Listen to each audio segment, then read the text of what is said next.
गुरुर्ब्रह्मा गुरुर्विष्णू गुरुर्देव महेश्वर गुरुर साक्षात् परब्रह्म तस्मै श्री गुरुवे नमः. ब्रह्मानन्दं परमसुखदं केवलं ज्ञानमूर्तिद्वन्द्वातीतं गगनसदृशं तत्त्वविशारदलक्षणम् एकं नित्यं अचलं सर्वदी साक्षीभूतं भावार्थितं त्रिगुणरहितं सद्गुरुं तं नमामि. पुण्डलीकवरदा हरिविठ्ठल श्री ज्ञानदेव पंढरीनाथ भगवान की जय. माऊली ज्ञानेश्वर महाराज की जय. श्री गणेशाय नमः. श्री सरस्वती नमः. ओम नमो जी सद्गुरुनाथ. आपल्या चरणी माझा माथा वचन ऐकावे कमलापती माझी रंकाची विनंती कर जोडी तू कथे काळी आपण असावे जवळी पांडुरंगा करू प्रथम पांडुरंगा करू प्रथम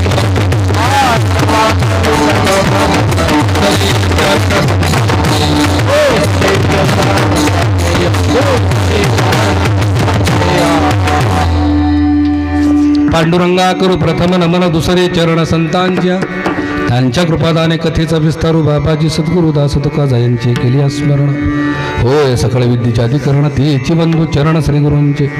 वक्रतुंड महाकाय सूर्यकोटी समप्रभ निर्विघ्नं कुर्मे देवू सर्व कार्येषु सर्वदा. ऐशियाचा पदनाधरा ऐशियाचा पदनाधरा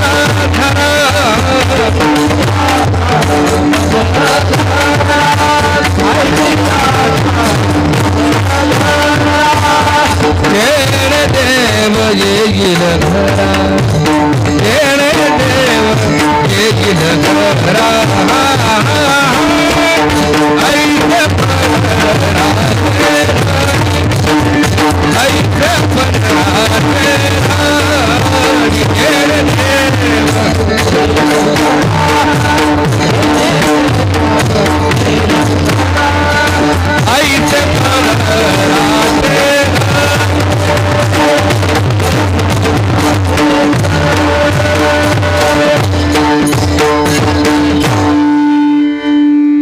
आता इको बंद करून टाका.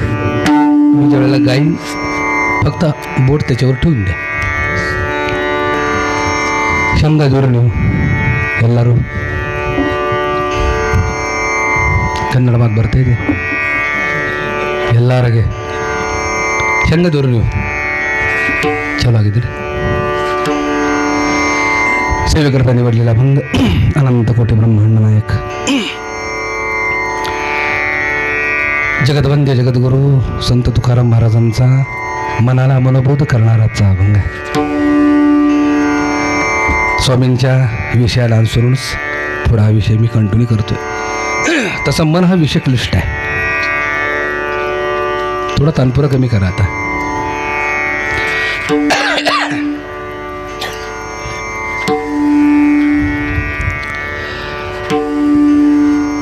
आत्म्याच्या अतृप्त अवस्थेला मन म्हणतात. तुकोपर्यंत जो आज बोध केलेला तो मनाला केलेला तुम्हा मला नाही केलेला. कारण तुकोबरांना माहित आहे यांना उपदेश करून काय उपयोग नाही.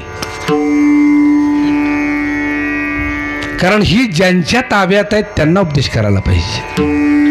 तुम्ही मी कोणाच्या ताब्यात आहे? 24 तास 12 महिने मी त्याच्या ताब्यात आहे.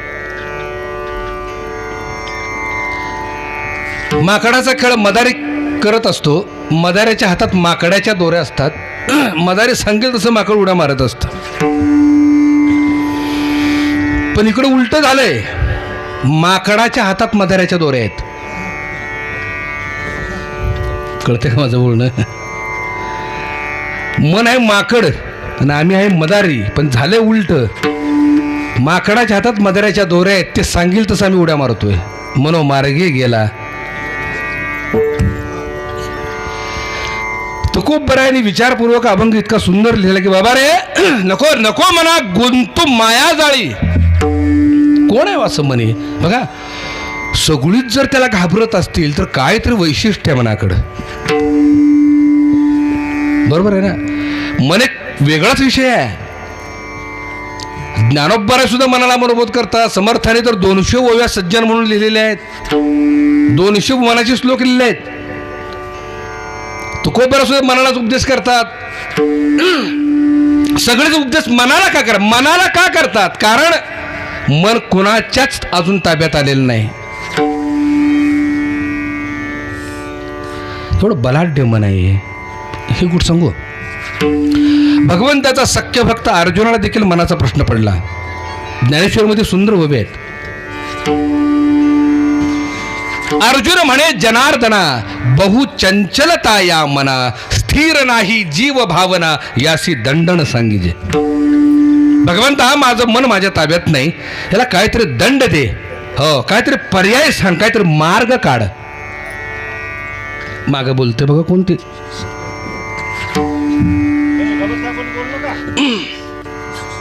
याला मार्ग काढ. भगवंताने उत्तर काय दिलं बघा. म्हणजे भगवंताला मनाबद्दल पेच पडलेला आहे, मनाबद्दल प्रश्न निर्माण झालेला आहे. भगवंत देखील मनाला अर्जुनाला म्हणता, अर्जुना अरे मन हे मज पासून पर्यासे माया अधीन, मन आकळी ऐसा कवण योगिया नाही. मनाला आवर घालणारा योगीच अजून जन्माला आलेला नाही, हा प्रश्न पडला आहे देवाला. देवाला जर मनाचं कोडं पडलं असेल तर तुम्ही आम्ही कुठल्या झाडाचं पान, कुणावर युद्ध करायला निघालोय आम्ही? माझं बोलणं कळते का? कोण आहे हो म्हणे? कुठल्या झाडावर असतं, कुठल्या रंगाचं आहे, कोणाच्या पोटी जन्म घेतलाय, केव्हापासून आले? प्रत्येक जर बोध करत असतो बघा, मनाला आवरा, मनाला आवरा, मनाला बोध करा. आवरा काय? मिरचीचं तिखट पण काढणार आहे का मिरचीतनं? मिरचीचं बी पेरताना थोडीशी साखर घोळून जर पेरली तर गोड येईल का मिरची? येईल का? तत्वच तिखट आहे. ऊसाचं तत्व गोड आहे, कारल्याचं तत्व कडू आहे. बघा ही तत्व आहे ठरलेली, सोडू शकत नाही. म्हणले कारलं कडू लागतं ना, आपण गोड करूया म्हणून महिनाभर पाकात ठेवलं आणि त्याची भाजी केली महिन्यानंतर, ती कडूच लागली का? तत्व कोण बदलत नाही. तसं मनाचं तत्व आहे चंचल. मनाच्या चंचलपणाला कोणीच आवरू शकत नाही, कोणीच बदलू शकत नाही. आम्ही मनाला जाणलंच नाही. वर करणे तुमचं आमचं काम चालू आहे. जाणलंच नाही आम्ही मनाला. आम्ही मनाला बरोबर करायला निघालोय. पण एक गोष्ट लक्षात ठेवा, मोठे मोठे मंडळी सांगून जातात मनाला आवरा, विचार थोपवा, हे करा ते करा. नाही, मनाला असं आवरताच येत नाही, मनाला थोपवताच येत नाही. मनाकडं साक्षीत्वानच पाहावं लागतं. माझं बोलणं कळते का? आम्ही आत्मस्वरूप आहोत. आम्ही आत्मस्वरूप आहोत. लक्षात आलं का? आणि त्या आत्म्याबरोबर जन्मोजन्मी जनसंग केलं, त्याचं नाव आहे मन. मगाशी सद्गुरूंनी खूप सुंदर सांगितलं, मन हे बद्धाला कारण आहे, मन हे मोक्षाला कारण आहे. त्याच्या पुढे जाऊन सांगतो, मन जन्माला कारण आहे, मन मृत्यूला कारण आहे. मन सुखाला कारण आहे, मन दुःखाला कारण आहे, मन पापाला कारण आहे, मन पुण्याला कारण आहे. भूमिका समजून घ्या. ते जर आमच्या अधीन असेल तर आमच्या हातून पुण्य कर्म घडेल. आम्ही जर त्याच्या अधीन असू तर आमच्या हातून पाप कर्म घडेल. लक्षात ठेवा. तुम्हाला मला वाटतं हे मन आमच्या जन्मापासूनच आमच्या बरोबर आहे, आम्ही मेलो की ते मन संपणार नाही. तसं नाही आहे ते. आम्ही जन्माला येताना काय आणतो बरोबर? आम्ही जन्माला येताना काय बरोबर आणतो? संत महात्म्यांनी, मीराबाईंनी, कबीरदासांनी सांगितले, क्या लेके आयो रे जग में, क्या लेके जाएगा, 2 दिन की जिंदगी है, 2 दिन का मेला. काय येताना घेऊन आलायस म्हणून प्रयत्न करतोय, प्रपंच करतोय, सायासे करसे प्रपंच दिरणेसे. जाताना काय नेणार आहेस प्रपंचातनं? हे का म्हणतात माहिती आहे का? संसारात विरक्ती निर्माण व्हावी आणि परमार्थाला वैराग्य प्राप्त व्हावं म्हणून संतांनी ही विरक्तीसाठी म्हटलेलं. येताना काय आणले, जाताना काय नेणार आहे. मी नेहमी उलट सांगत असतो, येताना इतकं आणलं न सरणार. माझं बोलणं कळतंय का? येताना इतकं आणले न सरणार आणि जाताना इतका घेऊन जातो, नेता येत नाहीत म्हणून त्यातलं काही भाग ठेवून बी जातो आम्ही. पण घेऊन मात्र निश्चित जातो. घेऊन येणारे घेऊन जाणे जन्मोजन्मी आहे. काय येताना घेऊन येतो? मला मनावरच यायचं आहे, पण येताना काय घेऊन येतो बघा. आमचा जन्मालाच कारण नाथांनी आपल्या हरिपाठात इतकं सुंदर सांगितलेलं आहे. जन्म घेणे लागे वासनेच्या संगी. म्हणजे वासनेला बरोबर घेऊन आल्यामुळे आमचा जन्म झाला. बरोबर आहे. आणि कुणाला घेऊन येतो? वासनेची 6 पोरं, ते बी घेऊन येतो आम्ही येताना. कोण आहेत ती? मौल्यांनो, तुम्ही मूल जन्माला आल्या 5व्या दिवशी सटवाई पुसता का? पुसताना सटवाई. सटवाईचा अर्थ माहिती आहे का काय? सटवाईचा संधिफोड केला की सटव आई.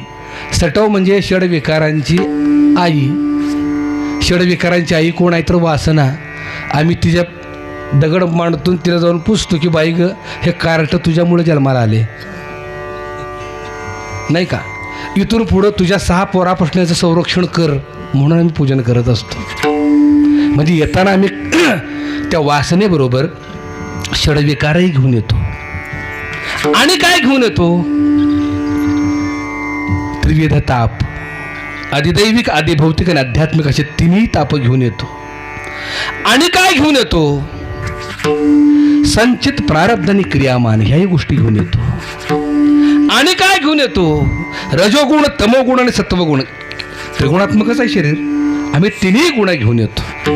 आणि काय घेऊन येतो? 83,99,999 योनीमध्ये या देहावर आणि आत्म्यावर झालेले जे संस्कार आहेत, ते प्रत्येक जन्मातले संस्कार संचित रूपानं आम्ही प्रत्येक जन्मात घेऊन येत असतो. संस्कार काय आहेत? एका जन्मातल्या एका दिवसाचा संस्कार बघूया आपण. सकाळी उठल्याबरोबर बायको बोलली, ओरखडे उठले. शेजाऱ्यानं अपमान केला, ओरखडे उठले. पैशाला कोणी खड्डा घातला, ओरखडे उठले. कोणी फसवलं, ओरखडे उठले. हो, कोणी शिव्या दिल्या, कोणी अपमान केला, ओरखडे उठले. एका दिवसातले संस्कार सांगतोय मी. हे ओरखडे जे उठतायत ना, हे संस्कार आहेत प्रत्येक आत्म्यावरती. हे एका दिवसाचे एवढे संस्कार आहेत. एका जन्मात किती संस्कार होत असतील? आणि असे जन्म किती आहेत? 83,99,999 गुणिले 1 कोटी. हे सगळं आम्ही घेऊन येतो. येताना काय काय आणले लक्षात ठेवा. लक्षात ठेवा काय काय आणलं मी येताना बरोबर. बरं, आता एक महत्वाचा विषय सांगतो. ह्या सगळ्यांना पाय नाहीत. ह्या सगळ्यांना पाय नाहीत. कुणाचा तरी आधार घ्यावा लागतो सगळ्यांना. तो आधार याचा कुणी घेतलाय? ह्या सगळ्यांनी कुणाचा आधार घेतलाय? मनाचा. ह्या सगळ्यांची मन मोठ बांधतो आणि आत्म्याबरोबर तो प्रवास करत असतो. कळलं का? आम्ही या जन्मात त्याला आवरायला निघालोय. जन्मोजन्मी आमच्या बरोबर आहे तो.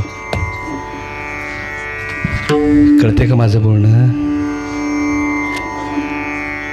दररोज जो संवाद तुमचा आमचा चालू आहे ना, तो मनाशी चालू आहे. प्रत्येक गोष्ट आम्ही मनाचं ऐकून करत असतो. प्रत्येक गोष्ट. रात्री झोपण्यापूर्वी मनाशी संवाद करतो. स्वप्नात सुद्धा मनाशी संवाद असतो. उठल्याबरोबर मनाशीच संवाद असतो. आज कुणाची जिरवायची, आज कुणाला पाणी पाजायचं, सगळं प्लॅन असतं. आणि कोण करतो प्लॅन? मन. मनाबरोबर तुमचा आमचा प्लॅन असतो. मस्त दैनंदिन जीवनामध्ये आम्ही मनाबरोबर संवाद करतो. म्हणा हे बरोबर नाही, हे चुकीचं आहे. मनाची प्रकार 2 आहेत. एक बाहेरचं मन आणि एक अंतःकरणातल्या 10व्या कप्प्यातलं मन. महाराज दारुडी दररोज दारू सोडतात, माहिती आहे का तुम्हाला? बेवडेत ना दररोज दारू सोडतात. आई शपथ, उठल्या उठल्या शपथच, आईची शपथ, आजपासून दारू सोडली. लय वाईट. मनाला हे समजून सांगत असतं. दारू पिण्यानं संसाराचं वाटोळ झालं. दारू पिण्याने यकृत खराब होतात, दारू पिण्याने किडन्या खराब होतात, दारू पिण्यानं वाताहात होते, दारू पिण्यानं दारिद्र्य येतं, दारू पिण्यानं पैसा सातो, लई दारूनं नुकसान होतं. दारू पिणं वाईट आहे. आई शपथ आजपासून दारू सोडली. दुपार झाली, सोडली दारू. 3 सांज झाली, वैल वारा आला, गार वारं सुटलं, घसा खवखवायला लागला. तोपर्यंत शपथ घेतल्या बरं का, आजपासून दारू प्याची, दारू लय वाईट. हो, आणि हे संवाद करत करत गुत्त्याकडे यायची पावलं. दारू प्याची लय वाईट. हो, जात गुत्त्यापर्यंत. आणि तिथं गेलं. आमचा दिवसभर जो संवाद असतो ना, तो बाहेरच्या मनाबरोबर असतो, की जो दैनंदिन आता सुद्धा त्याच मनाबरोबर तुम्ही आम्ही चर्चा करतोय. कारण मनाचे प्रकार 2 आहेत, एक सबकॉन्शियस माइंड आणि एक कॉन्शियस माइंड. आमच्याकडून बलाढ्य प्रकारे बलात्कारानं हो सर्व शक्ती वापरून जे कर्म करून घेतं ना, अखेरीस इच्छा नसताना देखील आमच्या हातून कर्म जे घडतं आणि ते घडवून घेणारं कोण आहे, तर सबकॉन्शियस माइंड आहे. ते अंतःकरणातल्या 10व्या कप्प्यात आहे. दिवसभर म्हणतो दारू पिणं वाईट आहे, गुत्त्यावर गेल्यावर आतलं मन उफळून बाहेर, अरे पी आजच्या दिवस, उद्यापासून सोड. माझं बोलणं कळते का? आजच्या दिवस पी, उद्यापासून सोड. हो, आतल्या मनाचा फोर्सनं ऐकतो, पितो आणि डुलत घरी.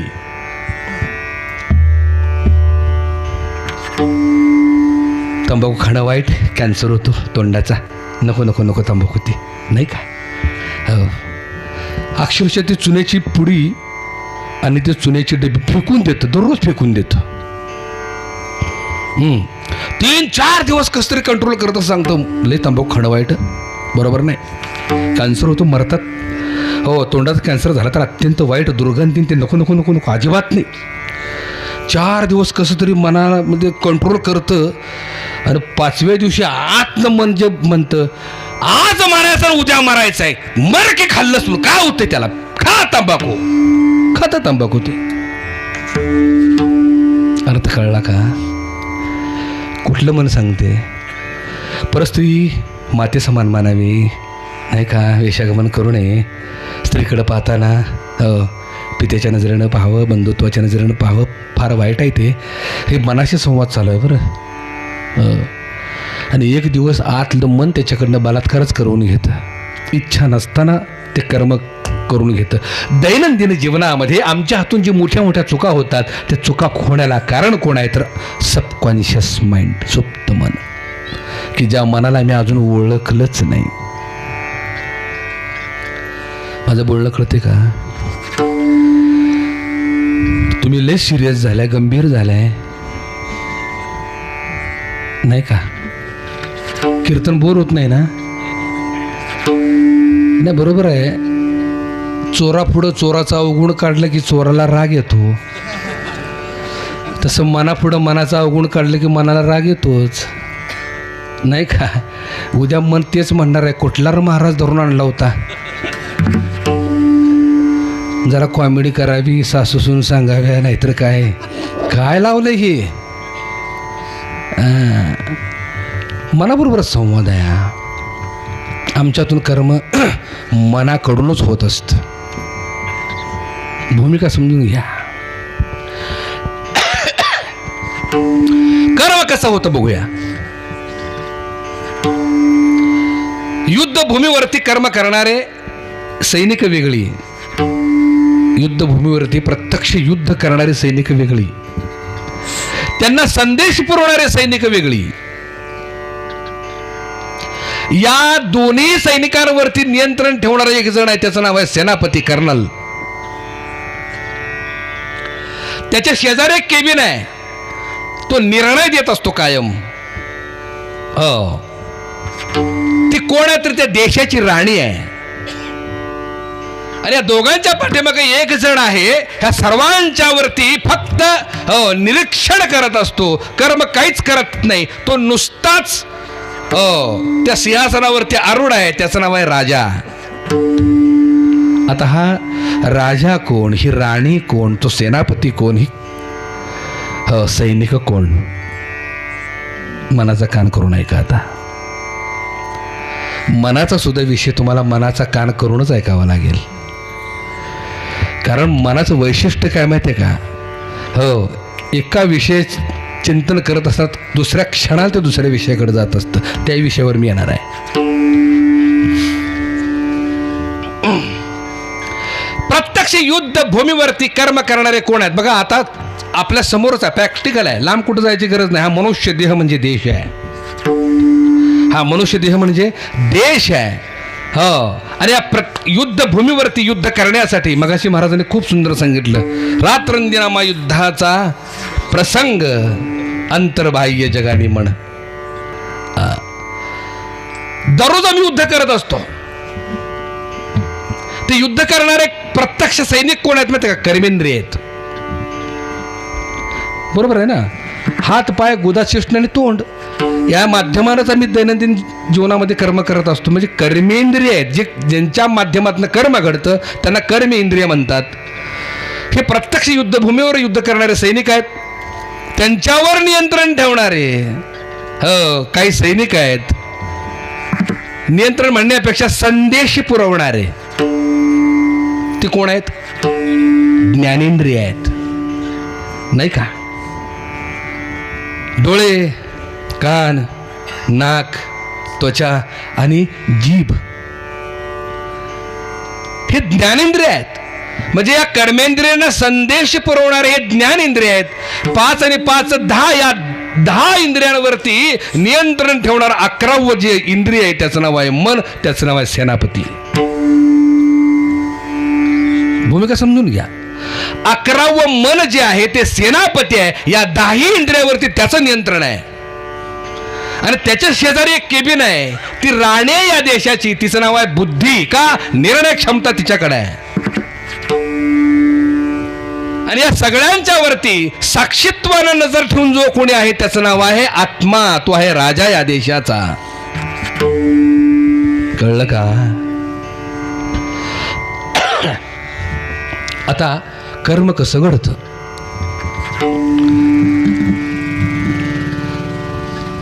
एक छोटंसं उदाहरण देतो. समोरून सुंदर नौजवान देखणी स्त्री आली. खूप सुंदर देखणी नवजवान स्त्री आली. पाहिलं कुणी, मोठ्यानं बोला, संवादात्मक असू दे, माऊलीनं मोठ्यानं बोला. कुणी पाहिलं, डोळ्यांनी पाहिलं. डोळे कोण आहेत, ज्ञानेंद्रिय आहेत. डोळ्यांनी पाहिलं ते खरं सांगितलं. डोळ्यांनी पाहिलं, समोरून सुंदर नौजवान देखणी स्त्री येत आहे. पाहिल्याबरोबर बुद्धीनं निर्णय दिला, वाह क्या बात है, वाह क्या बात है.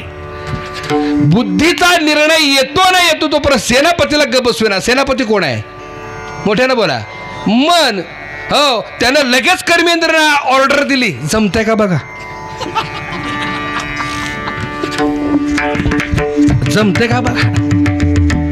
कर्म कसं घडतं दैनंदिन जीवनातलं सांगतोय मी.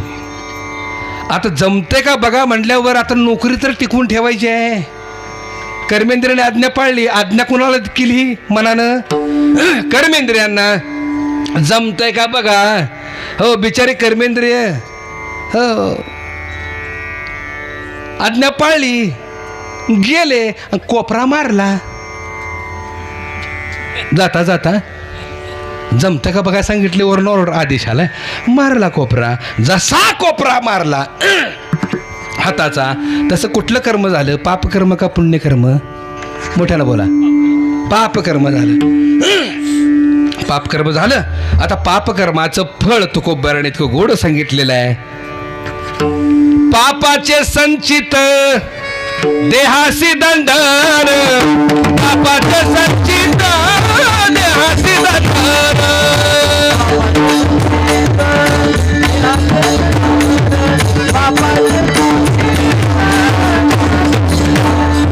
पापाचे संचित देहासी दंडन, पापाचे संचित देहासी दंडन.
बराय नाही इको बंद कर बाबा, लक्ष असू दे तुझं. कोपरा मारला, पाप तयार झालं. ते पाप जाऊन संचितात पडलं. संचितात पडल्याबरोबर तुकोबरायांनी बरोबर उत्तर दिलेलं आहे, पापाचे संचित देहासी दंडन. दंड कुणाला? हा, जाता जाता मनाचं ऐकून कोपरा मारल्याबरोबर पाप तयार झालं. पायातला उंच टाचाचा सँडल निघाला, गाळपड फाडकन बसला. वैशिष्ट्य काय माहिती आहे का? जसं गालपडाव सँडल पडला, हो, जसं गालपडाव सँडल पडला तसं मन गायब. मार कोणी खाल्ला? देहानं. तिथंच कसं करते माहिती आहे का? देवा आजार कसं केलंस? देव म्हणला वे जमते का बघ? जमते का बघ? कोण म्हणले? मन म्हटलं. दैनंदिन जीवनामध्ये आमच्या कर्माप्रमाणे आम्हाला फळ मिळत जातं, दुःख भोगावं लागतं, आणि मग आम्ही काय म्हणतो, देवालाच आमचं बघावलं नाही. चांगलं चाललेलं काय देवाला बघावलं? तुकोबराय म्हणतात, गड्या ते देवाची अवस्था अशी आहे, हो, तो आमच्या कर्मात कधी आडवाच येत नाही. युगानुयुग झाली, विटेवरनं, म्हणजे विटेवर जो उभा आहे कटेवरनं हात खाली आणलाय का? घरामध्ये सासूचं आणि सुनेचं जोरात भांडण चालले. सासू लाटणं फेकून मारती, सून पोळपाट फेकून मारती. हो, पण हे उजेडात चालले. कुणाच्या? दिव्याच्या. भांडण कोणाच्या उजेडात चालले? दिव्याच्या उजेडात चालले. पण दिवा काय भांडण सोडवायला जात? तसं भगवंताच्या साक्षीने तुमचं आमचं कर्म चालू आहे, पण भगवंत कधी आमच्या कर्मात आड येत नाही. मी सुखा दुखा वेगळा, पापा पुण्या निराळा, परी दंड मज वेगळा कोण करी. दंड देण्याचं माझं काम मात्र माझ्या हातात आहे, पण तुमच्या कर्मात मी आड येणार नाही. मग दोष देवाला देण्याचा अर्थच नाही. म्हणून तुकोबराय पुढच्या प्रमाणात सांगतात, तुका म्हणे देवावरी का रुसावे, अरे मनासी पुसावे काय केले. देवावर काय रुसायचं आहे? मनाला विचारा ना. जे दैनंदिन जीवनामध्ये तुमच्या आमच्या हातून जे कर्म घडतंय ते मनाच्या अधीन राहून केल्यामुळे करते, लक्षात ठेवा. म्हणून ज्या वेळेला मन आमच्या ताब्यात असेल त्यावेळेला कर्तुम अकर्तुम सगळ्या गोष्टी तुमच्या आमच्या हातून होत असतात. सिद्धत्व आमच्या हाती येतं. ज्यानं मनावर गारुड केलेलं आहे, ज्यानं मनावर विजय मिळवलेला आहे, किंबहुना युद्ध न करता मनाला समजावून ज्या वेळेला सांगितलेलं आहे ना, त्यावेळेला मनाकडून झालेली जी गोष्टी आहेत, मोठमोठे शास्त्रज्ञ, मोठमोठे संत महात्मे, मोठमोठे कवी, ह्या सगळ्यांनी मनावर विजय मिळवला होता, मनाशी मैत्री केली होती, म्हणून त्यांच्या हातून मोठी मोठी कार्य घडलेले आहेत. भूमिका समजून घ्या. मग आता काय करायला पाहिजे? बरेच जण प्रश्न घेऊन येतात. म्हटले महाराज ध्यानाला बसलं, हो, अगदी पहिली 30 सेकंद कसं तरी ध्यान लागते, पुन्हा जे मन गायब होते, हो, पळतेच म्हणले, पळणारच. मन पळणार. सुरुवातीलाच मी सांगितले, मनाचं मूळ स्वभाव चंचल आहे. मनाचं मूळ तत्व चंचल आहे. ओशोंच्या चिंतनामध्ये इतकं सुंदर तिने सांगताना सांगितले की ध्यानाला ज्यावेळेला आम्ही बसतो ना, त्यावेळेला आम्ही विचारांबरोबर युद्ध करतो, आम्ही मनाबरोबर युद्ध करतो. ते ध्यान न राहता कर्म होऊन जातं. बघा मी काय म्हणतोय, मनाबरोबर युद्ध नका करू. मन जन्मोजन्मीचा संस्कारित असलेलं ते मन आहे. जन्मांतरीचा संस्कार आहे त्याच्यावरती. कशाला बदलू आम्ही? म्हणले विचार थोपवले पाहिजेत. विचार थांबवले. विचाराला बी थांबवायला जाऊ नका. थांबवायला गेलो की कर्म घडलं. ध्यान म्हणजे कर्म नाहीये. कर्मापासून मुक्ती म्हणजे ध्यान आहे. भूमिका समजून घ्या. मग काय करायला पाहिजे? विचार चाललेत, चालू द्या. मन पळतंय, पळू द्या. साक्षीत्वानं फक्त ज्यावेळेला मी ध्यानाच्या वेळेला त्या मनाकडे त्या विचाराकडे पाहतो ना, त्यावेळेला प्रत्येकाला थकवा आहे हो. तसं मन पळून पळून पळून पळून पुन्हा जागेवर येणार आहे ते. भूमिका कबीर दासाने सांगताना सांगितले, बाबा रे, हो, मनाला कुठं जायचं तिकडं जाऊ दे, कुठं जायचं तिकडं जाऊ दे, जातं ते जातच. ध्यानाला बसलं की विषयाकडे जातं, ध्यानाला बसलं की विषयाकडे, कामाकडे जातं, क्रोधाकडे जातं, मोहाकडे जातं. हे लांब कशाला, विष्ठेत पडलेला रुपया उचलायला लावतं ते मन. विष्ठेत पडलेला रुपया सुद्धा उचलायला लावतं ते मन. भूमिका समजून घ्या. मग काय करायचं? आत्तापर्यंत एवढी मोठी जी पापं घडली, एवढी मोठी जी कर्म घडली, ते कुणाचं ऐकण्यानं, मनाचं ऐकण्याने, मनोमार्गे गेल्यानं, मनाच्या मागणं गेल्यानं. मग पर्याय काय? कबीरदासाने गोड पर्याय सांगितलाय. काय पर्याय? कर्ण करे क्यों डरे, कर्ण करे क्यों डरे, कर कर के क्यों पछताए, पेड़ बोए बबूल के तो आम कहाँ से खाए, पेड़ बोए बबूल के तो आम कहाँ से खाए.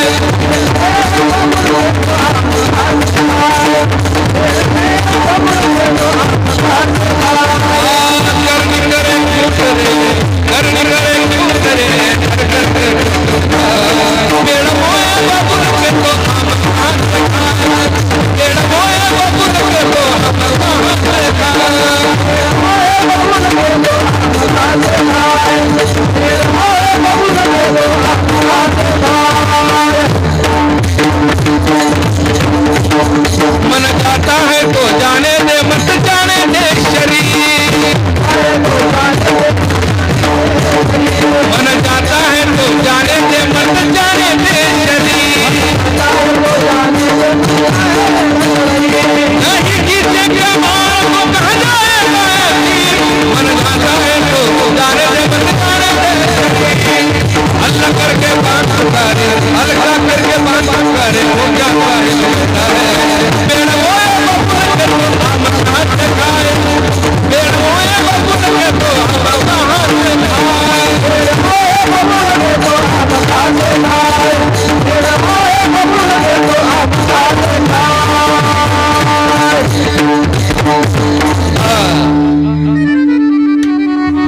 करणी करे क्यों डरे, कर कर के क्यों पछताए. मनाचं ऐकून कर्म केलीस. करणी करे क्यों डरे, कर कर के क्यों पछताए. बाबा रे, पेड़ बोए बबूल के तो आम कहाँ से खाए. एकानं बांधानं बाबळची झाडं लावली. कशाची? बाबळची. हो. आणि वर्षानं काकला पाठी मारली का ते. कुठं रे कलमी आंब तोडायला, ह्याच्या बाला मिळतील का. पेड़ बोए बबूल के तो आम कहाँ से खाए, पेरू कडू जिरे मागू अमृत फळे. बाबा रे, अर्क वृक्षा केळी कैसे येती. हे तुकोबरांचं प्रमाण आहे, मगाचं कबीरदासांचं प्रमाण आहे. मन जाता है तो जाने दे. मग काय कर, मत जाने दे शरीर. नाही खिचे कमान तो कहा जाएगा तीर. बघ, मनाला कशाला थोपवत आहे. जागा सोडायची नाही. आपण मात्र हो आपल्या शरीराला ताब्यात ठेवायचं. मनाला म्हणायचं, काय तुला इरड करून यायचं ती ये, कुठं हिंडून यायचं ती ये, कुठं जाऊन काय तुला मजा मारून यायची ती ये. हो, जाईल का हो. देहच जर हल्ला नाही जाग्यावरनं, कर्म घडेल. कर्मच जर घडलं नाही, पाप होईल. पापच जर झालं नाही, दंड मिळेल का देहाला. किती सोपं आहे. मन जाता है तो जाने दे, मत जाने दे शरीर. नाही खिचे कमान तो कहाँ जाएगा तीर. धनुष्याची दोरीच जर ओढली नाही तर बाण कुठं जाणार आहे. तसं मनच जर गेलं नाही तर शरीर दुःख भोगेल का. किती सोपा मार्ग सांगितला आवरण्याचा. आणि गोष्ट सांगू, मन कसं आहे माहिती आहे का, कोडग आहे. भाषा कळते का. मन कसं आहे, कोडग आहे. कोडगपूर कसं असतं माहिती आहे का, ते हट्टी. हो, कळते का नाही. पण तुम्ही एवढं गंभीर का झालंय. रिस्पॉन्स काय नाही. म्हणजे गुंग झालाय म्हणून रिस्पॉन्स मिळेना का कीर्तन कळेना म्हणून रिस्पॉन्स मिळेना? गुंग झालाय वे. घडलेला किस्सा महाराज मी सांगतो, घडलेलाच किस्सा होता. मी परब्रह्म तत्व आणि माया तत्वावर बोलत होतो. थोडंसं तानपूर अजून जरा कमी करा. ब्रह्मतत्व हे सत्य आहे आणि माया तत्व हे भ्रम आहे. हो म्हणजे सूर्याला आभाळानं झाकावं, सूर्य सत्य आहे पण आभाळ हे भ्रम आहे. पण भ्रम बाजूला झालं की सत्य दिसतोय. तसं माया हे भ्रम आहे, परब्रह्म हे सत्य आहे. मी सत्य आणि भ्रम हाच विषय मांडला होता. आज जसं मन विषय आहे का नाही, तसा सत्य आणि भ्रम तोच विषय होता अखंड कीर्तनातला. आता तुम्ही जसं गंभीर बसलाय का नाही मोठं डोळं करून, तशी सगळी बसली होती त्या बी कीर्तनात. मी म्हणलं गड्यानो एवढं छान कीर्तन चाललंय, पोटतिडकीने कीर्तन सांगतोय. सत्य म्हणजे काय, भ्रम म्हणजे काय, कुणाला काय कळलं असलं तर सांगा. एक नाही दोन नाही, सगळी गप. मी म्हटलं अरे सांगा सत्य म्हणजे काय, भ्रम म्हणजे काय. बऱ्याच वेळाने एकानं हात वर केला. म्हणले महाराज मी सांगू. महाराज इतकं बरं वाटलं मला. असू दे म्हटलं, हजारातला एक तरी माझं कीर्तन कळणार आहे. माझी कॉलर टाईट, एक तरी म्हटलं माझं कीर्तन कळणार आहे. सांग म्हटलं गड्या सत्य म्हणजे काय, भ्रम म्हणजे काय सांग.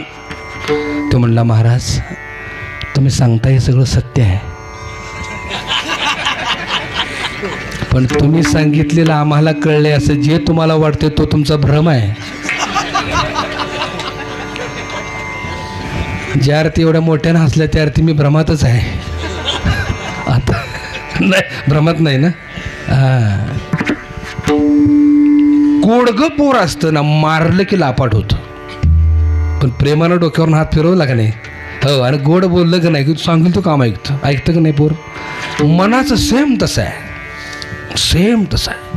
हो बघा संतांनी मनाबरोबर युद्ध कधी पुकारलं नाही, मनाशी मैत्री केली. कारण मनाला जाणलं त्यांनी, कारण हे बलाढ्य आहे, खूप बलाढ्य आहे मन हे. जन्मोजन्मी तुमच्या आमच्या बरोबर आहे, खूप बलाढ्य आहे. आणि निश्चित या मनाबरोबर युद्ध करायला गेलो की हरण आमच्याच हातात आहे. बरोबर आहे की नाही. आता मला सांगा, या हाताने या हातावर युद्ध केलं, हरणार आहे कोण? कोण हरणार नाही? आपणच. या हाताने या हातावर युद्ध केलं, जिंकणार तर कोणीच नाही, पण हरणार आपण आहे. भूमिका समजून घ्या. तसं मन हे आत्म्याची अतृप्त अवस्था आहे. मन हे आत्म्याचं प्रतिबिंब आहे.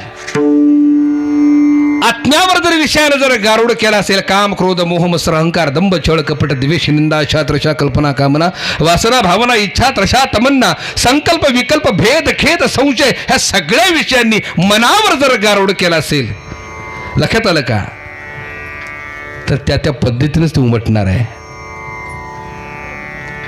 आणि मग काय करायला पाहिजे, त्या मनावरती सत्वगुणाचा प्रभाव टाकून बघा, शब्द लक्षात ठेवा, त्या मनावरती सत्वगुणाचा प्रभाव टाकून किंबहुना आमच्या हातून सत्वगुणी कर्म घडलं पाहिजे.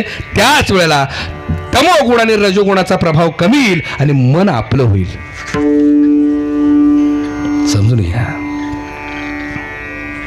आणि मनाला जर गोड उपदेश केला, बघा ज्ञानोबा माऊलीने तर इतकं सुंदर उपदेश केलेला आहे.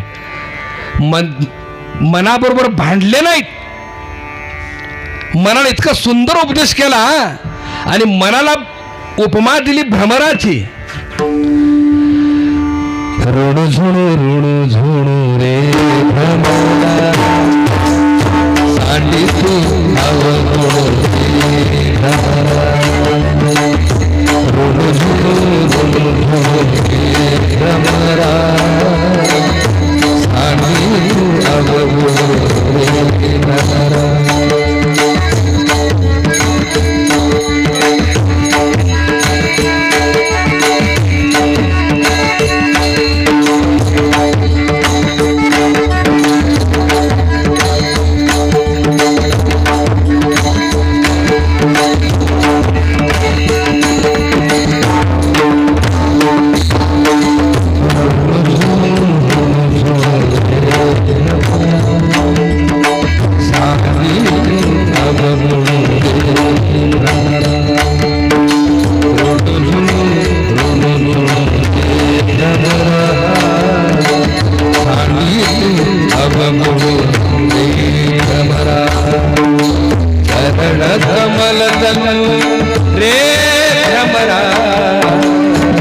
चरण कमल दलो रे भ्रमरा होगी तू निशगु रे भ्रमरा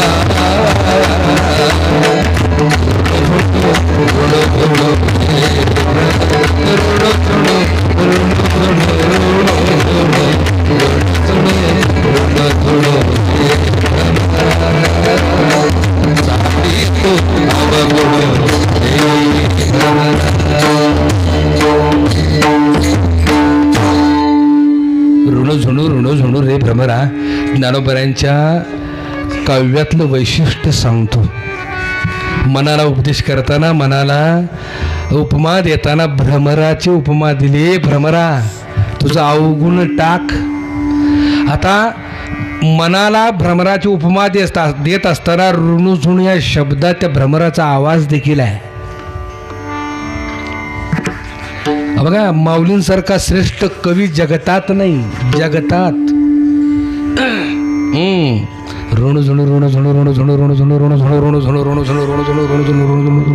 कानाजवळ भुंगा येतो आणि असं जातो घेण्यास.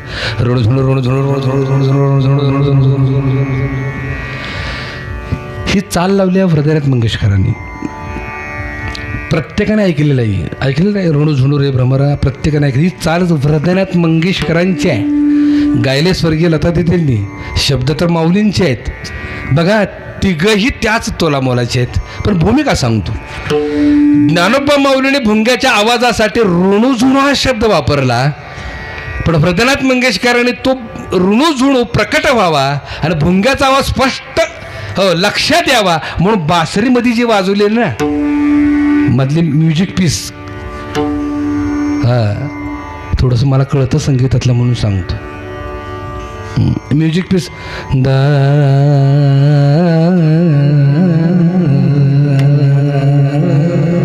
तो भुंग्याचा आवाज आहे. बासरीत तुझा आवाज काढ. दा वाजवताना सुद्धा माईकचा बॅलन्स घेऊन त्या वादकानं वाजवलेला आहे. इतका बारकाव्यानं हे संगीतकार अभ्यास करत असतात. असो, भ्रमराची उपमा दिली. भ्रमरा तुझा अवगुण काय? सांडी तू अवगुणू रे भ्रमरा. काय तुझा अवगुण आहे? तुझा अवगुण एकच आहे. या फुलावरनं त्या फुलावर, त्या फुलावरनं त्या फुलावर, त्या फुलावरनं त्या फुलावर. तसं म्हणा, तुझा अवगुण काय माहिती आहे का? कधी या विषयावरनं त्या विषयावर, या विषयावरनं त्या विषयावर, या विषयावरनं त्या विषयावर. हे तुझं अवगुण आहे. हे अवगुण टाक. जोपर्यंत हे अवगुण टाकत नाहीस तोपर्यंत तो परमात्मा नाही रे सापडणार. अनंत जन्म ज्याच्या प्राप्तीसाठी भोगले, सोसले आणि अखेरीस इथं आलो. 84व्या लक्ष योनीमध्ये इथं आलो. याच जन्मात सापडतो रे बाबा तो. इतर जन्मात नाही सापडत. शबरीची कथा प्रत्येकाला माहित आहे. लहानपणापासून शबरी वयाच्या 84व्या वर्षापर्यंत प्रभू रामचंद्राची वाट पाहत होती. किती वर्षापर्यंत? 84व्या वर्षापर्यंत वाट पाहत. 84व्या वर्षीच प्रभू रामचंद्रांनी दर्शन दिलं का नाही? 84व्या वर्षीच का? 83 का नाही? 82 का नाही? 70 का नाही? 84च का? सिद्धांत आहे का? 83,99,999 योनी आहेत आणि 84वी लक्ष योनी म्हणजे मनुष्य देह आहे. 84वी लक्ष योनी हा मनुष्य देह आहे आणि याच योनीत तो प्राप्त होतो.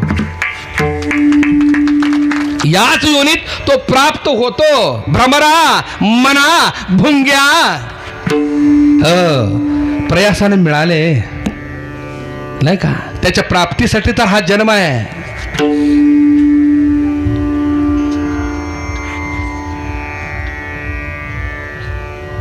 स्वर द्या. पडिले दूर देशी मजा आठवे मान. पडिले दूर देशी मजा आठवे मान. कमी करा. दूर देशी मजा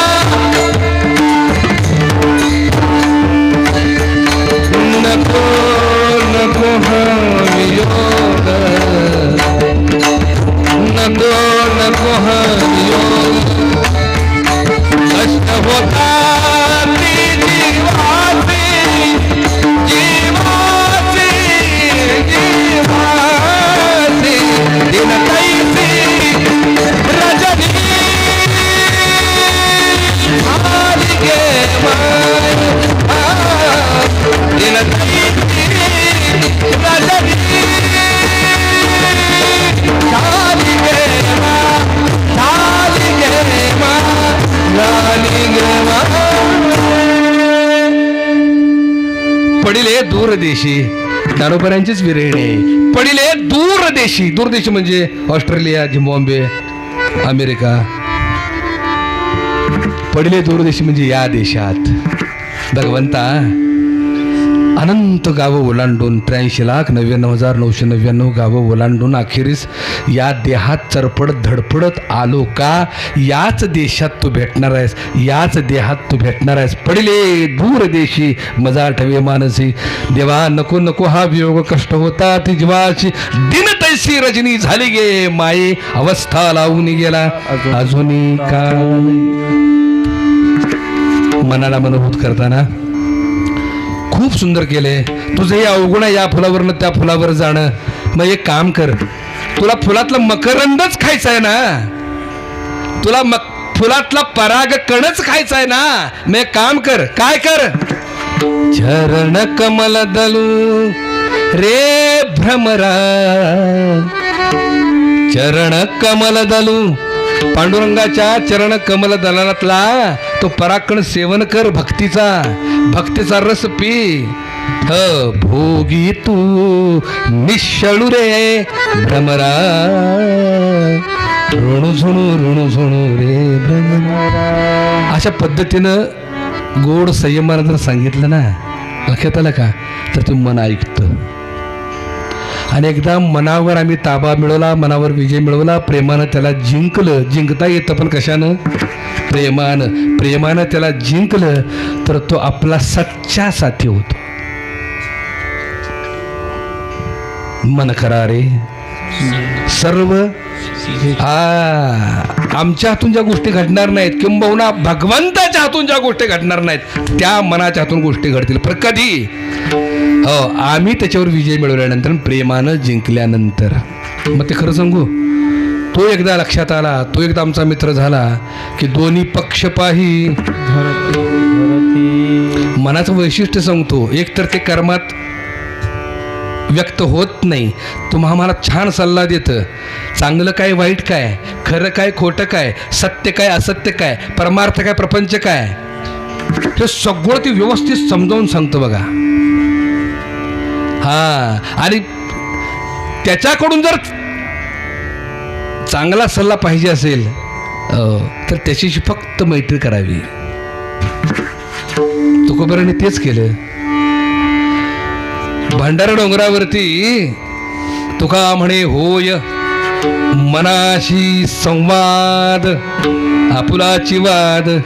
आपणाशी संवाद केला मनाबरोबर आणि मनाने एवढी छान साथ दिली तुकोबरायांच्या. भंडारा डोंगरावरती गाठाच जन्माला आली. ज्ञानोबरायांच्या मनानं साथ दिली, ज्ञानेश्वरी जन्माला आली, चांगदेव 65 जन्माला आली. मोठे मोठे कार्य जे घडलेले आहेत ना, सुरुवातीला सांगितले ते मनाच्या साथीनं घडलेले आहेत. आणि म्हणून तुकोबराने उपदेश करताना मनाला उपदेश केला. नको नको मना गुंतू माया. आता मन हे दोन्ही बाजू जाणणारं कसं आहे, त्याचं गोड दृष्टांत आहे. तो दृष्टांत देतो. उशीर झालाय का, तुम्ही थांबा म्हटलं की मी थांबतो, मी नाराज होणार नाही. आणि तुम्ही म्हटलं चालू दे तर चालू द्या, काय मला प्रॉब्लेम नाही. एक दृष्टांत देतो, तुकोबरायांचंच प्रमाण आहे ते.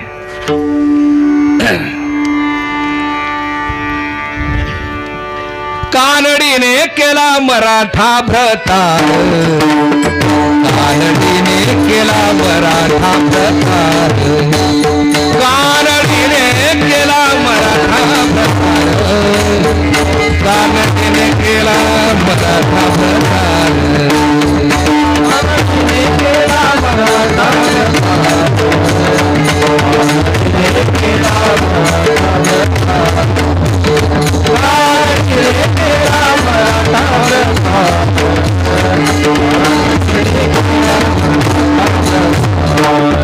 एका देव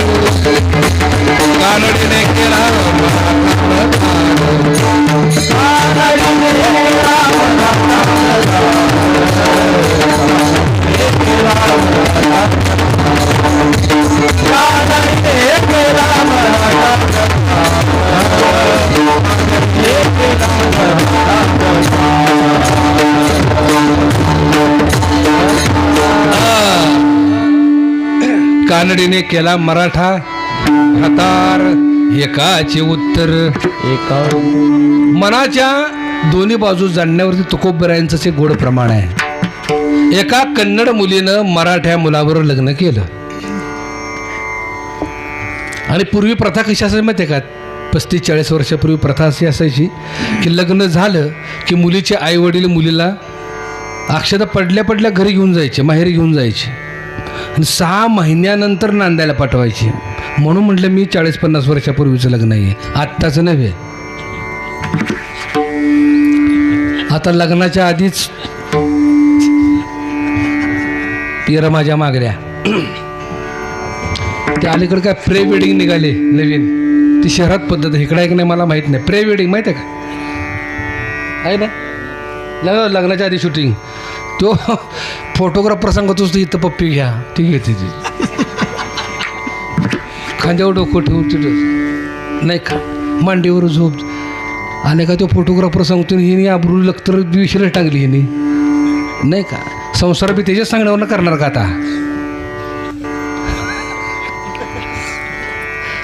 अवघड आहे.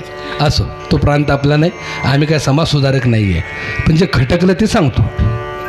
असो, लग्न झालं आणि आईबापाने आपली मुलगी ती घरी नेली कर्नाटकात. हां, 1 महिने झालं, 2 महिने झालं, 3 महिने झालं, 4 महिने झालं, 5 महिने झाले. पोराची आई म्हटली तुला काय वाटते का बाबा? आ तुला काय माझं दुःख काय कळत नाही? लग्न करून दिलं, छान बायको करून दिली, घरी आणावी, संसार करावा, कळत नाही? हो मनात म्हटला कधी सांगतेस त्याचीच वाट बघत होतो.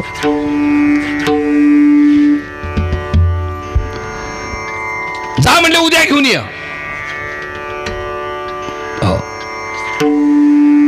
ह्याला रात्रभर झोप नाही, रात्रभर जागा झो का बायकोला आणायची आहे. 4लाच उठला, थंड पाण्याने आंघोळ केली, बैल बिल धुतली, शिंकरंगिवली बैलांची, गोल्ड बिंड बांधलं, झुली बिली घातल्या, बैलगाडी झोंपली, घरी आला. हो, दोतार बितार नेसलं, पैर बिरण घातली, तुऱ्याचा फेटा बेटा गुंडाळा, चौरीचा बुक घेतला, बसला, गेल बैलगाडी. तर निघाली 6 वाजता याची गाडी, काळ काळ काळ काळ काळ काळ कर. कोणाला आणायला? मोठ्यानं बोला. बायकोला आणायला. घडी खुश. 6 महिन्यानं पहिल्यांदा अंतिबी अक्षदा पडल्यावर. महाराष्ट्राने कर्नाटकची बाउंड्री आली. बैलगाडी कर्नाटकात गेली. आता जुनं रस्तं फोपाट्याचं सगळं, ते फोपाटा उडताना हो हिनं बघितला. आता कोणाच्या बैलगाडीचा फोपाट उडतो हेच कळना, म्हणून तिनं मैत्रिणीला जवळ केलं तिच्या बायकोनं. हो, जावा ग म्हणली, जाऊन बघून या जरा माझाच कारभार आहे का.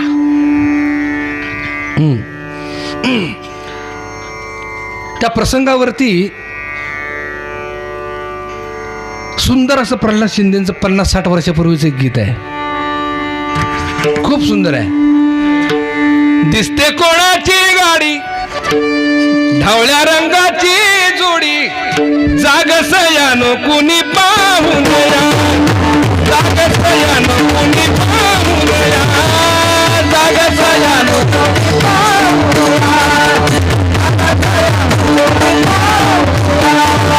दिसते कोणाची गाडी, ढवळ्या रंगाची जोडी, जागसयानो कुणी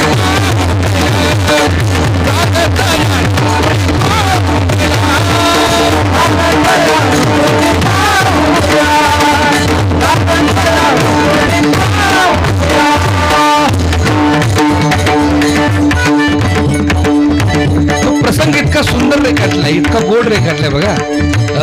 जा म्हणले पाहून या,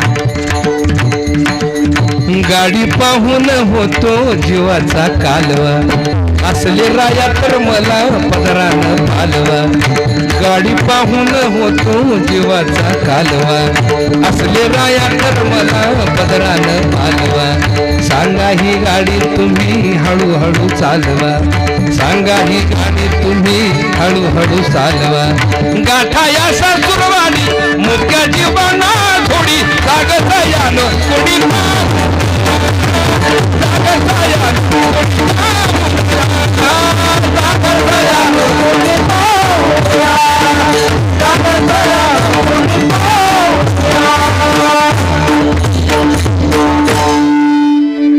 जावा म्हणले मैत्रीण बघून या माझाच कारभार आहे का गाडी पाहून होतो जीवाचा कालवा असले राया तर मला पदरानं पालवा कोणा होत्या पूर्वीच्या नवरा असला की पदर हालवला की तुझाच कारभार आहे सांगा ही गाडी तुम्ही हळूहळू चालवा गाठा या सासुरवाडी मुक्या जीवांना जोडी जागस या नकोनी इतकं सुंदर वर्णन मैत्रिणी पळत गेल्या पोपाटा जरा खाली बसला बघतोय तर चिंगीचाच कारभार रे परत मैत्रिणी पळत आल्या अगं बाई तुझाच कारभार आलाय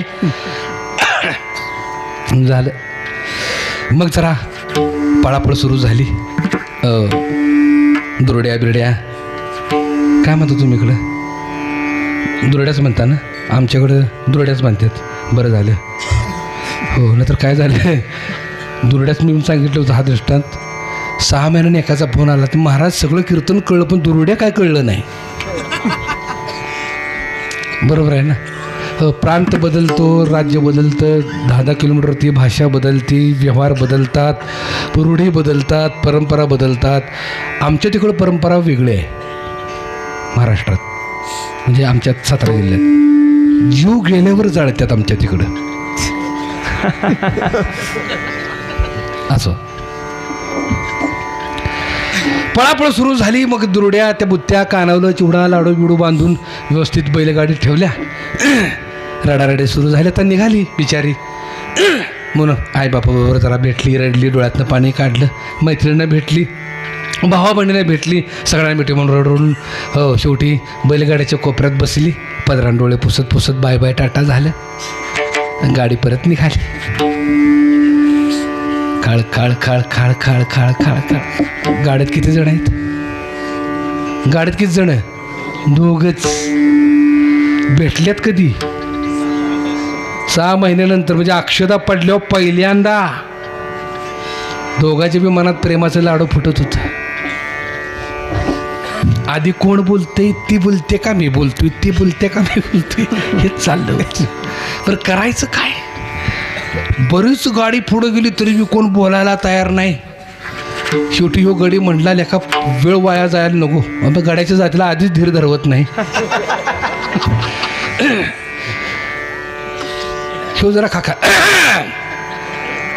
खाकारला जसा खाकारला तशी सावरून बसला अगं बाया बोलते वाटतं काहीतरी दुखणं काय होतं माहिती आहे का तुम्हाला ही दोघंच आहेत खरं पण हिला येत नव्हतं मराठी त्याला येत नव्हतं कानडी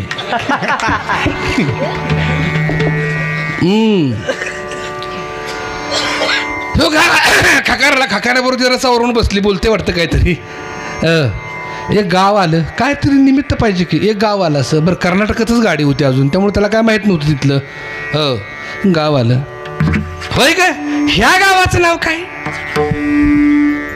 तिला काय कळलं नाही ती कानडीत म्हणली ये नांती रे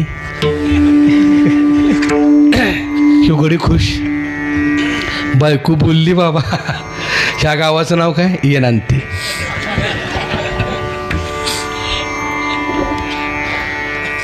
खाळ खाळ खाळ खाळ खाळ खाळ गाडी निघाली दुसरं गाव आलं परत तिने विचारलं होय ग ह्या गावाचं नाव काय त्या बिचाराला काहीच कळलं नाही ती परत कानडीत म्हटली ये नांती रे काय म्हणताय हो तो बुचकळ्यात पडला आलं का म्हटलं 2 गावाचं नाव एकच कसं नंतर थोड्या वेळ तिच्या लक्षात आलं ती धाकली आणते ही थोरली आणते जमलं जमलं खुश निघाली गाडी हळू हळू हळू हळू ह्याला काय दमच निघ ना तिसरं गाव आलं परत विचारलं होय ग ह्या गावाचं नाव काय तिला काय कळलं नाही परत ते कानडीत म्हटले ये नांती रे काय म्हणताय हो ह्यो बिघाडलाच, गडीच बिघाडला ह्यो. लका म्हणजे असं कुठं असते वे 3 गावाचं एकच सांगत्या, नवीन आहे अजून, ओळख सुद्धा नाही, माझी मस्करी करते. असं कुठं असतं का? घरी गेल्यावर डोक्यावर मिरं वाटेल, आपल्याला खपणार नाही, आपल्याला खपणार नाही. गडी बिघाडला. त्यानं आणला होता चौरी चाबूक. चौरी चाबूक माहिती आहे का? 4 बैलांच्यावर ऑपरेट करण्यासाठी जे वापरतात का नाही, लांबच्या लांब. हो, असं कुठं असतं का? म्हणजे खपणार नाही आपल्याला. हिला धावतो म्हणला, कशी मस्करी करतात ती. हिनं फेकला जुवाकडे चाबूक आणि पाटकन तिला दणका पाठीवर चाबूक. या खोडी ती रे. ते म्हणजे का म्हणून मारताय हे, कसं करते? आधीच जर सांगितलं असतं ह्या गावाचं नाव या खडीती आहे, मारलं असतं का? एकाचे उत्तर झालं. आता काहीच कळ ना. परत मध्यस्थी करायला बी कोण अवघड झालं सगळं. आता निघाली गाडी हळूहळू हळूहळू. ही बिचारी रडत होती, आप्पा आव्वा नलगंडा नलग भाळ भडीत आप्पा ये माटली का.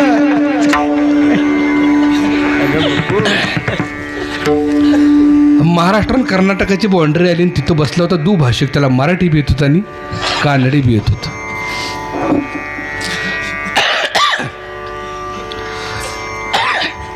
ही रडत होती कानडीत, त्यामुळं हा बिचारा गेला पहिले गाडीकडं, हा दुभाषिक, आणि विचारलं, तंगी ये नाही तू या काळती. बहिणी काय झालं, का रडतेस? ये नाही लप्पा, ननगंडा ननग भाळ वडिताना. तू म्हणलं या वडिताना का मारतोय? ननग गोतील लप्पा वडिताना. ह्या दोघांचं संभाषण चाललंय. ते बैलगाडीत उभं होतं का नाही, काय चाललंय तुमचं गुंडू गुंडू, मला बी कळू द्या.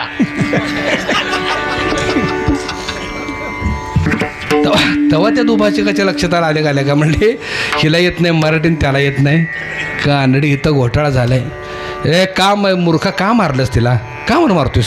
का मारतोय म्हणजे वेळ लागले मला.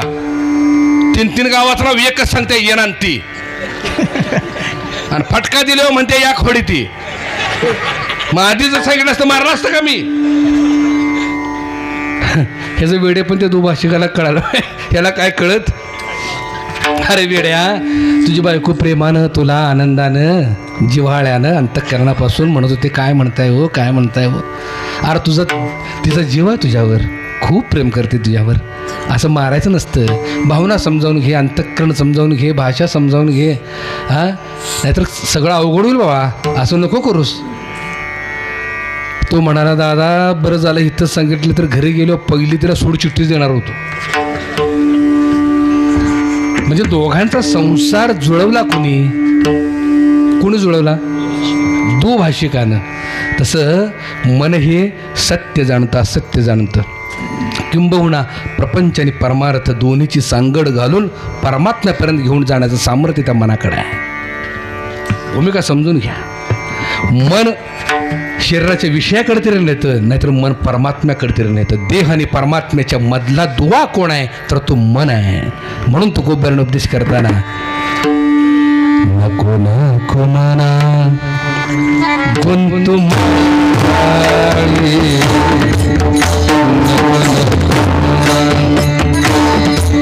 गुंतू माया काळ आला जमली ग्रासा ग्रासा काळ आला जमली ग्रासा ग्रासा काळ आला जमली ग्रासा.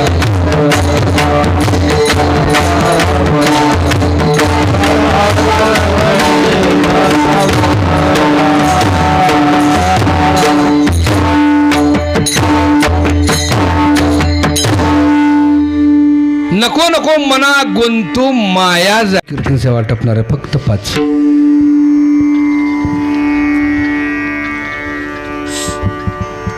तुकोबराचे लग्न किती झाले होतो? 2. बरोबर. तुकोबरांचे लग्न 2 झालेत. मग तुकोबरांनी घाबरून म्हटलं का काय, नको नको म्हणा गुंतू, घाबरते का काय? समर्थांची लग्न किती झाली? रामदास स्वामींची झालंच नाही, पळून गेले. पण तू काय म्हणतात माहिती का, आधी प्रपंच करावा नेटका, म्हणजे ज्यांचं झालं नाही ती नेटका करा म्हणतात, आणि ज्यांचं झालं ती सोडा म्हणतात. गंमत आहे नाही? हा विरोधाभास का? त्यातलं गम्य लक्षात ठेवा. तुकोबराने जो शब्द प्रयोग केलाय ना, हो, माया वाईट आहे म्हणून सांगितलेलं नाही. मायेची आसक्ती दुःखदायक आहे, क्लेशदायक आहे. माया जाळ दुःखाला कारणीभूत आहे, माया नाही दुःखाला कारणीभूत. हेच शरीर हे मायेचंच भांडवल आहे का नाही? त्या परमात्म्याचं गुणगान गाण्यासाठी, ऐकण्यासाठी, त्याचं चिंतन करण्यासाठी या मायेच्या भांडवलाचाच उपयोग करावा लागतोय का नाही? मग वाईट कशी ती आसक्ती. देह बुद्धीचा निश्चय ज्या ढळेना, तया ज्ञान कल्पांत काळी कळेना. देह बुद्धी संपली पाहिजे. आत्मबुद्धीत प्रत्येक जीव जर राहिला तर देहापासून होणारे जे सुखदुःख आहे त्याच्यापासून जीव लांब राहतो. आसक्ती दुःखाला कारण आहे. पैशात दुःख नाही, आसक्तीत दुःख आहे. मायेत दुःख नाही, मायेच्या आसक्तीत दुःख आहे. धनदारात दुःख नाही, त्याच्या आसक्तीत दुःख आहे. भूमिका समजून घ्या. आसक्ती नको. अहो मस्त असे अरबो खरबोपती आहेत, पण वृत्तीनं संन्याशी आहेत. आम्ही संन्याशी व्याख्या वेगळी करून टाकली. जेथ मी आणि माझेपण विसरले जयाचे अंतःकरण, पार्था तो संन्याशी जाण निरंतर. सुख वैभवात लोळणारे आहेत, पण वृत्तीनं परमात्म्याशी जे एकनिष्ठ आहेत ते खरी वैराग्य. वैराग्याची व्याख्या काय माहिती आहे का? वी म्हणजे नाही आणि राग म्हणजे आसक्ती. मग अशी स्वामीजींनी रागाचे प्रकार बी सांगितले. गाण्यातला एक राग, येणारा एक राग, नाही का? आणि हा एक जो राग आहे तो आसक्ती. राग म्हणजे आसक्ती. राग म्हणजे जिथं आसक्ती नाही तो म्हणजेच वैराग्य. प्रपंचात आहे, आलिशान भोग भोगतोय, हो, नोकर चाकर आहेत, आलिशान गाड्या आहेत, बंगला आहेत, सगळ्या गोष्टी आहेत, पण त्यात राहून देखील जो वृत्तीनं परमात्म्याशी एकनिष्ठ आहे तो खरा वैरागी. भूमिका समजून घ्या. म्हणून तुकोबरा म्हणतात, नको नको मना गुंतू मायाजाळी.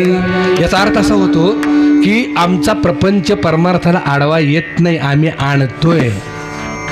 समर्थांचं झालं नाही तरी सुद्धा परमार्थ त्यांनी साध्य केला, परमात्मा साध्य केला. तुकोबांची 2-2 झाली तरी त्यांनी परमार्थ साध्य केला. ज्ञानोबांचं झालंच नाही तरी सुद्धा ते म्हणतात अवघाची संसार सुखाचा. कारण दृष्टिकोन वेगळा आहे. प्रपंचाकडनं संसाराकडे पाहण्याचा दृष्टिकोन संतांचा वेगळा आहे, तुमचा आमचा वेगळा आहे. तुमचा आमचा दृष्टिकोन काय आहे? प्रपंचातली भांडी कुंडी, घरदार, बंगला जुमला, गाडी माडी, याला आम्ही प्रपंच म्हणतो. नाही, पंचतत्वाचा खेळ जिथं जिथं चालू आहे त्याला प्रपंच म्हणतात. त्याची आसक्ती दूर केली की संपलं. आणि मी नेहमी सांगत असतो, बाबा रे, परमार्थासाठी श्रद्धेची गरज आहे आणि प्रपंचासाठी प्रेमाची गरज आहे. आणखी एक महत्त्वाची गोष्ट सांगून जातो जाता जाता, प्रपंच कधीही पूर्ण होत नाही, पण जो होत नाही तोच पूर्ण करायच्या मागं लागलो आहे. आणि जो पूर्ण होतो तो परमार्थ, तोच कधी आम्ही करत नाही. भूमिका समजून घ्या. प्रपंच कधी पूर्ण होत नाही. जर पूर्ण झाला असताना तर टाटा, बिर्ला, अंबानी, अदानी ह्यांनी फुलस्टॉप दिला असताना संन्यास घेतला असता. पण नाही, 2-2 झोपेच्या गोळ्या खाऊन प्रपंच नेटानं करायचं चाललंय. माझी भूमिका कळली का? पूर्ण होतच नाही का? आशा बहु दारुण. इच्छा संपत नाहीत. जोपर्यंत इच्छा संपत नाही तोपर्यंत आमचे प्रपंच हा चालूच राहणार आहे. हो, भूमिका समजून घ्या. मग काय करायला पाहिजे? जो पूर्ण होत नाही ना, मग तडजोडीनं, ॲडजस्टमेंट आणि प्रेमानं. माझ्याकडे भरपूर येतात. म्हणले महाराज, गळ्यात माळ घातली, अनुग्रह घेतलंय, पण आमच्या काय घरात खड्याला आणि गड्याला गाठच नाही. माळा घालण्याचा बी दृष्टिकोन फार वेगळा झाला लोकांचा अलीकडं. एक जण तुर होऊन आला मंदिरावर, फुल टाईट. हो, आणि ती पुढीतनं ती माळ आणली होती तुळशीची. त्यांना म्हणले, महाराज ही माळ घाला, दारू सुटली पाहिजे. आता ज्या अवस्थेत तो आलाय, काय मला सांगा भूमिका काय, परमार्थ का करतोय आम्ही हेच कळलं नाही. तुळशीची माळ स्वार्थासाठी घालतो, तुळशीची माळ इच्छेपोटी घालतो. अनुग्रह देखील परमात्म्याशी एकनिष्ठ होण्यासाठी नाही, तर आम्ही अनुग्रह देखील प्रपंचात उन्नती म्हणून घेत असतो. पूर्ण चुकीचा आहे, निर्णय पूर्ण चुकीचा आहे, लक्षात ठेवा. प्रापंचिक उन्नतीसाठी परमार्थ नाही आहे, अंतकाळ साधण्यासाठी परमार्थ आहे. भूमिका समजून घ्या. परमार्थ हा प्रापंचिक उन्नतीसाठी नाही, मजल्यावर मजले बांधण्यासाठी नाही, वर्षाला घराचा रंग बदलण्यासाठी नाही, फर्निचर बदलण्यासाठी नाही, बँक बॅलन्स वाढवण्यासाठी नाही, दागदागिने मिळवण्यासाठी नाही. परमार्थ हा अंतकाळ साधण्यासाठी आहे. यासाठी केला होता अट्टहास. परमार्थाचा अट्टहास तुकोबराने जो केला ना आयुष्याच्या 42 वर्षापर्यंत, तो अट्टहास फक्त शेवटचा दिवस गोड व्हावा यासाठी केला होता. आणि परमार्थाची खरी व्याख्यान, खरा अर्थ असा आहे, अंतकाळ साधण्याला परमार्थ म्हणतात. कळते का माझं बोलणं? अंतकाळ साधण्याला, अखेरच्या श्वासाला ज्या वेळेला आमच्या मुखातून भगवंताचं नामस्मरण येईल, तो अंतकाळ साधला म्हणून समजा. आम्ही इतकं बेरक्याने इतकं हुशार आहे बरं. आजामेळ्याची गोष्ट कोणी कोणी ऐकली हो? सगळ्यांनीच ऐकली. आजामेळा पापराशी नामे गेला वैकुंठाशी.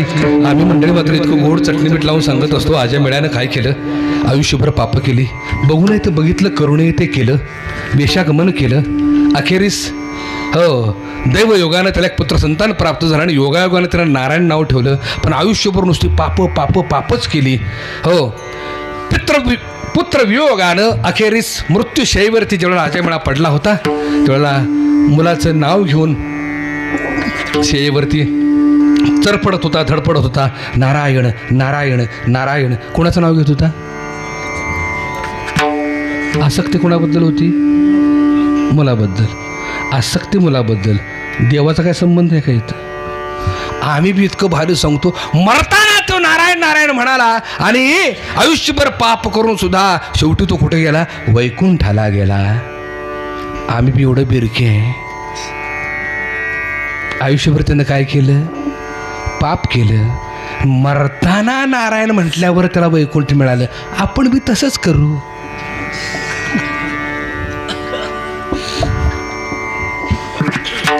धादांत खोटा आहे, धादांत खोटा आहे.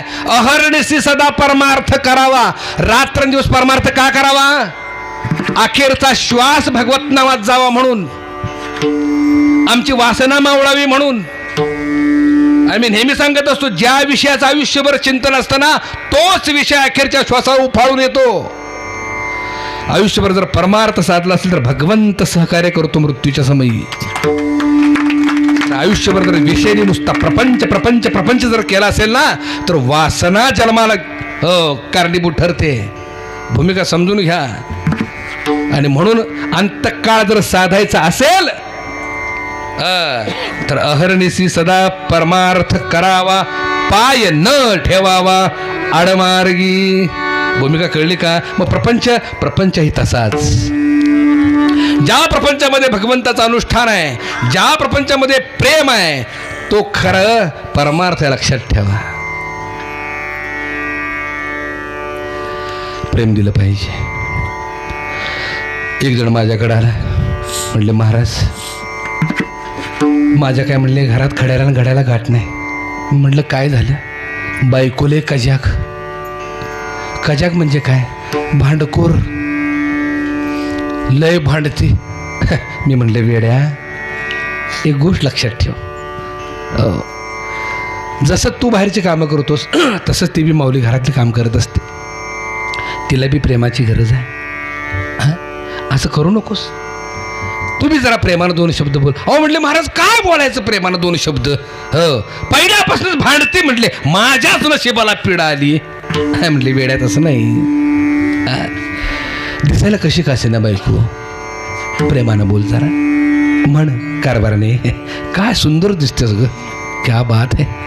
अगं दीपिका पदुकोण तुझ्या पुढं पिके आहे. काय फरक पडतो बघा, फुकटचं आहे.